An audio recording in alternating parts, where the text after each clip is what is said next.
Life style change ہوا ہے، ان کے گھروں کا، ان کا اپنا جو ہے اویلیبلٹی اتنی زیادہ ہو گئی. تو یہ چین ون کا اس میں بہت بڑا رول ہے، ہیومن ریسورس ڈیولپمنٹ جو ریٹیل سیکٹر میں، اور پروڈکٹ ڈیولپمنٹ جو ہم نے کی ہے، اور یہ جو ہم نے پائنیئر ہم رہے ہیں اسٹور کلچر میں ہم آئے ہیں. کیونکہ پہلے تو غلے پہ بیٹھے ہوتے تھے فیملی کے لوگ، ہم نے اس کو ڈی سینٹرلائز کیا، سسٹم بیسڈ ہم نے جو انٹرنیشنل سٹینڈرڈ ہے ریٹیلنگ کا، اس کے اوپر ہم اس کو لے کے آئے. بلا شبہ یہ ایک بہت بڑی کامیابی ہے کہ آپ نے ایک چین ون کی جو سٹور ہے وہ شروع کیا، اس کے بعد آج 43 اس کا نمبر ہے ٹوٹل. تو مجھے یہ بتائیں، یہ ہر کامیابی کے پیچھے کچھ مصائب اور تکالیف بھی ہوتی ہیں، آپ کن مراحل سے گزرے اور کن تکالیف کو آپ نے فیس کیا اور آج ماشاءاللہ آپ اس مقام پہ؟ اس میں ہمیں سب سے زیادہ جو بڑا چیلنج تھا نا، کہ یہاں جو ہمارے انسٹیٹیوٹ تھے نا، ادارے تھے ایجوکیشن کے، وہاں پہ ریٹیل سے ریلیٹڈ کوئی ڈگریز ایجوکیشن وہ نہیں تھی.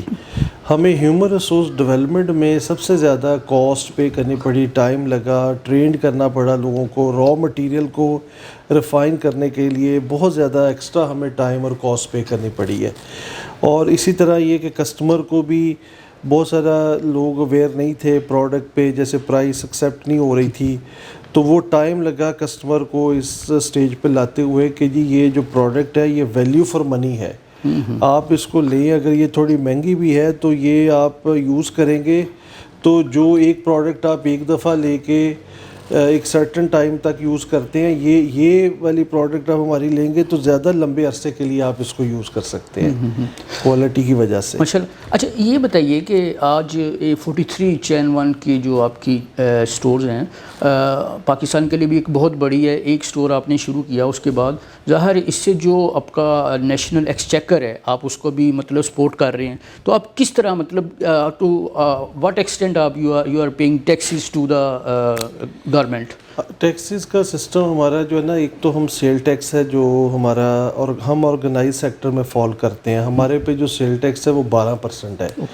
ہم نے بڑا زبردست سسٹم کیا ہوا کہ جتنی سیلز ہوتی ہے نا، ہمارے جتنے کمپیوٹر سسٹم ہے نا، پورٹل FBR کے ساتھ لنکڈ ہے، انٹیگریٹڈ ہے. ابھی انہوں نے جو اس سال اسکیم دی تھی نا، ہم اس کو فالو کر رہے ہیں. اور اس میں اب جتنے پیسے ہمارے پاس آتے ہیں نا، جو ان کا شیئر ہوتا ہے نا گورنمنٹ کا، وہ ہم ڈیلی کا ڈیلی سیپریٹ کر کے ان کو پے کر دیتے ہیں، تاکہ ہم لائبلٹی جنریٹ ہی نہیں ہونے دیتے.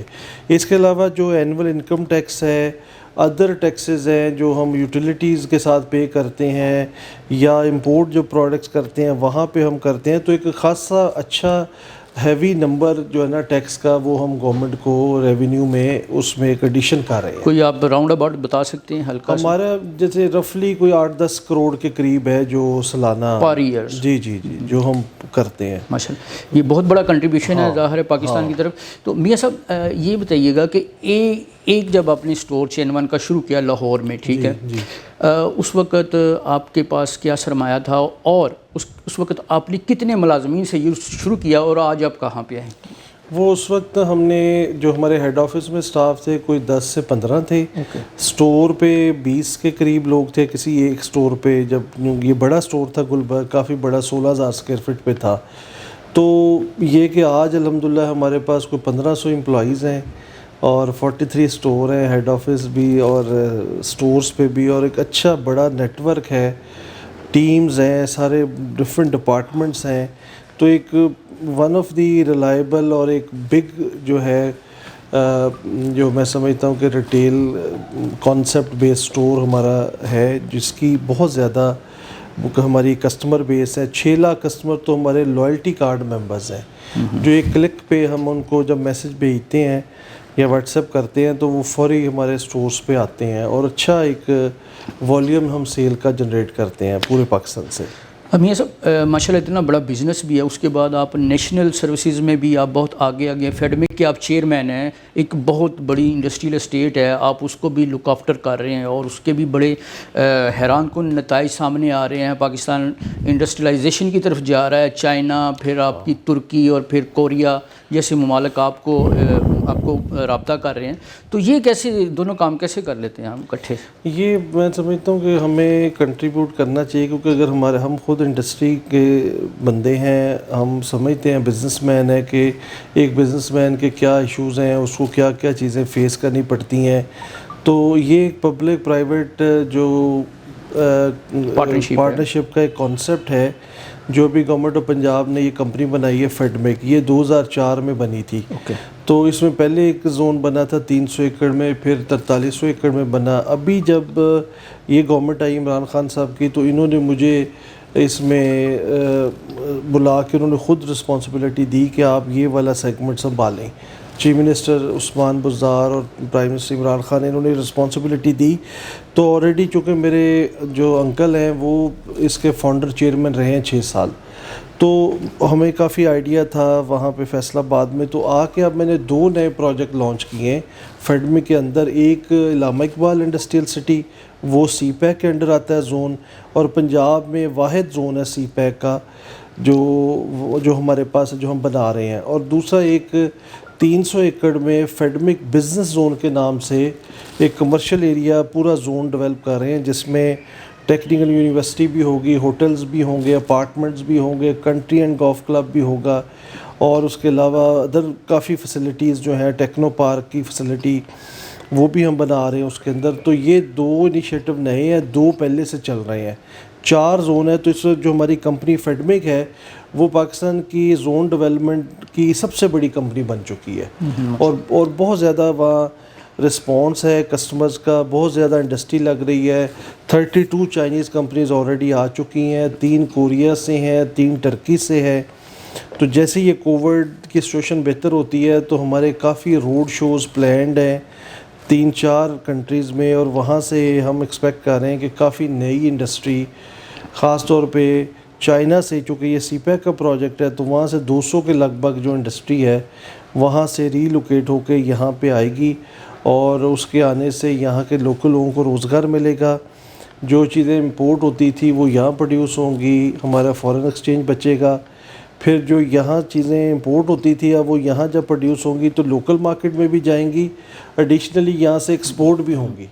تو اس کا ڈبل بینیفٹ ہمیں ملے گا. تو بہت زیادہ پروگرس اس وقت ہے فیڈمک میں وہاں. اچھا، انیشلی فیڈمک میں جو ہے کوئی مطلب ٹیکس ہالیڈے کوئی اس طرح کا کچھ ہے جس سے؟ جی، فیڈمک میں یہ ہے کہ 10 سال کا کوئی آپ کو ٹیکس 10 سال فری ہے، ٹیکس کوئی نہیں آپ کو دینا پڑے گا. اس کے علاوہ آپ کو پلانٹ اینڈ مشینری جتنی بھی امپورٹ کریں گے آپ اپنے بزنس کے لیے وہ بھی ساری ڈیوٹی فری ہے. اس کے علاوہ بانڈ ٹو بانڈ ایک سروس ہے کہ اگر کوئی را مٹیریل آپ باہر سے منگواتے ہیں وہ ڈیوٹی فری منگوا کے آپ یہاں پروڈکٹ ڈیولپ کر کے ایکسپورٹ کر دیں گے، وہ ڈیوٹیز وغیرہ آپ کو نہیں پڑیں گی. پھر state of the art infrastructure ہے، سیکیورٹی ہے، اور سارے ارینجمنٹس ہیں سیوریج کے، ویسٹ جو ہے واٹر ٹریٹمنٹ پلانٹس ہیں. کافی بڑا ایک یہ پروجیکٹ ہے، اور یہ دنیا میں جتنے بھی ڈفرینٹ انڈسٹریل پارک یا اکنامک زون بنے ہیں آپ اس کو ان کے ساتھ کمپیئر کر سکتے ہیں. ماشاء اللہ. دیکھیں اپنا آکاش صاحب، آپ ایک بہت بڑی انسپیریشن ہے میرے خیال میں. تو ہماری جو یوتھ ہے ان کے لیے آپ کوئی پیغام دیں. بہت سی یوتھ جو ہے نا ابھی بلا مطلب ان کے پاس کوئی ایسی کوئی اپرچونٹیز بھی اگر ہیں تو وہ مطلب ان کو نہیں پتہ کیسے اویل کرنی ہے. تو ان کو پیغام دیں کیسے وہ بزنس میں آئیں اور کیسے ایکسل کر دیں. بڑا ضروری ہے کہ ہمارے جو ینگ جنریشن ہے نا وہ ایجوکیشن میں ٹیکنیکل ایجوکیشن کی سائڈ پہ آئیں. سب سے پہلے آ کے انجینئرنگ ہے، ادر سیگمنٹس ہیں اس میں آئیں، ادھر اپنے آپ کو ڈگریز لیں. اور ڈگری لینے کے بعد بہت زیادہ گیپ ہے کہ جو ٹرینڈ لوگ ہیں، ایکسپرٹ لوگ ہیں ٹیکنیکل سائڈ کے وہ بہت کم اویلیبل ہیں. جو جنرل ایجوکیشن کے لوگ بہت زیادہ اویلیبل ہیں. تو ٹیکنیکل ایجوکیشن کا یہ فائدہ ہے، ایک تو گیپ ہے، ضرورت ہے ان کی. دوسرا جو سیلری سٹرکچر ہے نا ٹیکنیکل جو لوگ ہیں ان کا دوسرے ریگولر سے کمپیریٹیولی زیادہ ہے، اور ان کے لیے آگے بڑھنے کے چانسز زیادہ ہیں، سیکھنے کے چانسز زیادہ ہیں. تو ٹیکنیکل ایجوکیشن کی طرف ہماری ینگ جنریشن کو آنا پڑے گا. اور دوسرا انٹرپرینیورز جو ہے وہ وہی بنتے ہیں جو ایکسٹرا آرڈنری ایفرٹس کرتے ہیں، ایکسٹرا آرڈنری پرفارم کرتے ہیں، جو فوکسڈ ہوتے ہیں، ملٹیپل چیزوں پہ نہیں کام کر رہے ہوتے. جو بھی چیز، جو پروجیکٹ جس کو پکڑیں پھر اس کو پورا کمپلیٹ کر کے. تو یہ کچھ چیزیں ہیں جو بیسکلی اگر کوئی بھی کرتا ہے تو اس کو ڈیفینیٹلی جو ہے وہ سکسیڈ کرتا ہے. اگر آپ فوکس نہیں ہے، آپ پوری طرح سے ڈٹرمن نہیں ہیں اور آپ ایکسٹرا آرڈنری ایفرٹ نہیں کرتے تو آپ کبھی بھی اچیو نہیں کر سکتے۔ تھینک یو کاشف بھائی، بہت شکریہ جی۔ ناظرین یہ تھے کاشف اشفاق صاحب، چین ون کے سی او۔ ایک انہوں نے برانچ لاہور میں کھولی، آج 43 کے قریب ان کی برانچز جو ہیں پورے پاکستان میں انٹرنیشنل سٹینڈرڈ کی چل رہی ہیں۔ اسی کے ساتھ میں آپ کا ہوسٹ جہانگیر حیات آپ سے اجازت چاہوں گا، اگلے پروگرام میں پھر ملاقات ہوگی۔ اللہ حافظ۔